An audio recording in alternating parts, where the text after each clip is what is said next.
Eh bien, salut tout le monde, c'est Terraquois, on se retrouve pour une nouvelle vidéo. Comme d'habitude, je suis encore un petit peu malade, mais c'est pas grave. Aujourd'hui, on va présenter quelques objets indispensables à l'aquariophilie. Donc, après, il y en a pas vraiment indispensables, mais c'est quand même relativement... il y en a vraiment besoin. Enfin, moi, je trouve que j'en ai besoin. Donc, à vous de juger dans les commentaires si vous en avez besoin.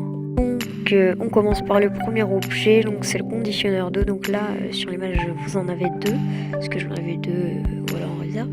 Donc le biotopol et le saraquatane. Donc c'est important d'en avoir là, c'est vraiment super important. Si vous en avez pas c'est grave quoi, enfin voilà quoi. Bah voilà, j'ai dit un peu tout ce qu'il fallait. Passons au deuxième. Donc le deuxième objet c'est la nourriture pour poissons. Donc ça c'est aussi indispensable. Si vous n'avez pas ça, vos poissons ils vont crever quoi, ils vont décéder. Et voilà, c'est super important. Donc moi c'est pareil, j'en ai deux. Si vous voulez faire comme moi, la petite boîte à droite, donc c'est une boîte de poivre. Vous demandez à vos parents s'ils n'ont pas des boîtes de poivre comme ça. Et puis c'est bon, bah vous avez plusieurs compartiments et c'est super bien. Sinon le deuxième c'est du bupigrane de Serra et puis voilà. Donc la boîte à poivre c'est un mélange de plusieurs. Voilà, donc passons au troisième. Au troisième. Donc c'est des petits accessoires. Donc c'est un petit truc qui aspire l'eau et puis l'eau, je sais plus comment ça s'appelle, j'ai un trou de mémoire, c'est pas grave. Donc on va dire une pipette. Bah il y a une pipette déjà. Donc moi je trouve que c'est important pour les tests de l'eau. On va y revenir après parce que je vais présenter aussi le test de l'eau.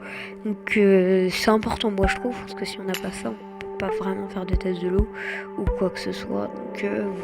Donc voilà. Donc la mallette test Saraquatane Box, donc c'est pas obligé que ce soit la mallette que j'ai moi. Vous pouvez aussi prendre du JBL ou des tests en bandelette d'ailleurs.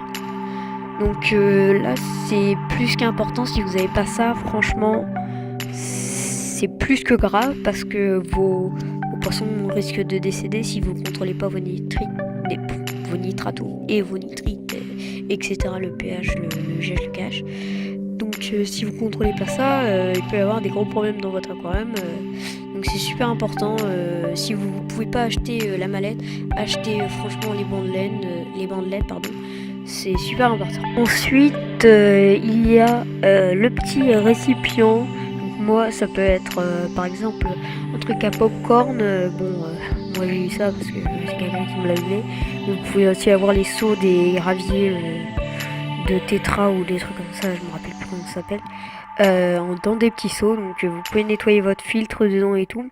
Donc c'est super important. Si vous n'avez pas ça, franchement, ça va être difficile de nettoyer. Après, c'est pas non plus indispensable. Moi, je l'ai quand même mis dans stop.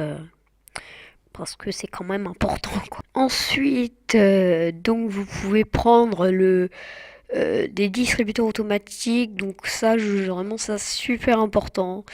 Si vous n'avez pas ça, si vous utilisez par exemple la nourriture pour vacances, donc qui dure des mois.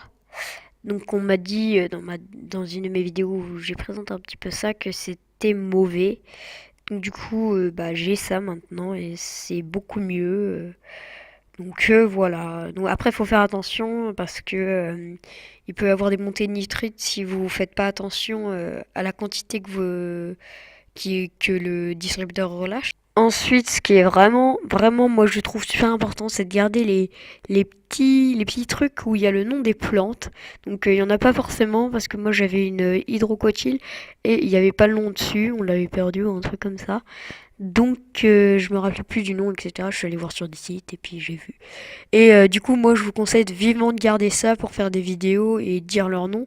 Parce que moi dans la vidéo où j'ai présenté tout l'aquarium, bah j'ai pas pu dire le nom.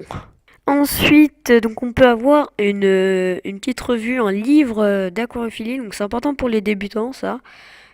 S'ils veulent se documenter sur des poissons, sur des crevettes, sur des invertébrés, etc.